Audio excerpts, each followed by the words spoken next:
Good morning সবাই, কেমন আছেন সবাই? তো এই হচ্ছে আমার একটা কুয়েতের ব্যস্ত সকাল বলতে পারেন। আমি জলদি রান্না করে আমার জন্য ভাত, তো এই যে গ্যাস-ট্যাসগুলো ক্লিন করে নিচ্ছিলাম আর তার সঙ্গে বানিয়ে নিচ্ছিলাম চা। তো আমরা ৩ জনে থাকি, ৩ জনের জন্যই বানিয়েছিলাম চা। তো সবাইকে চা বানিয়ে আমি খাওয়ালাম। তো আপনারা সবাই কমেন্টে জানাবেন এর মধ্যে আমার কাপ কোনটা, ঠিক আছে? তো এই যে সবাইকে চাটা বানিয়ে আমি আবার গরম খুব গরম খেতে পারি না।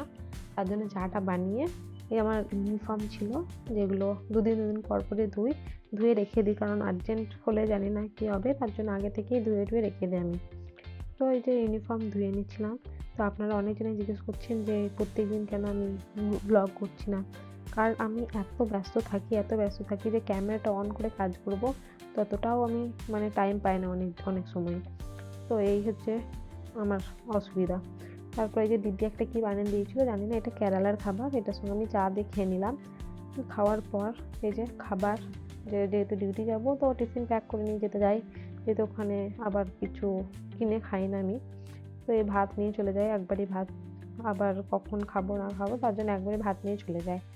তো তার সঙ্গে এই যে দিদির সঙ্গে জানি না আমি কি বকবক করছিলাম। তো এরকম করে থালা সব কিছু ধুয়ে চলে গেলাম ডিউটি। এই হচ্ছে আমার ভিডিও।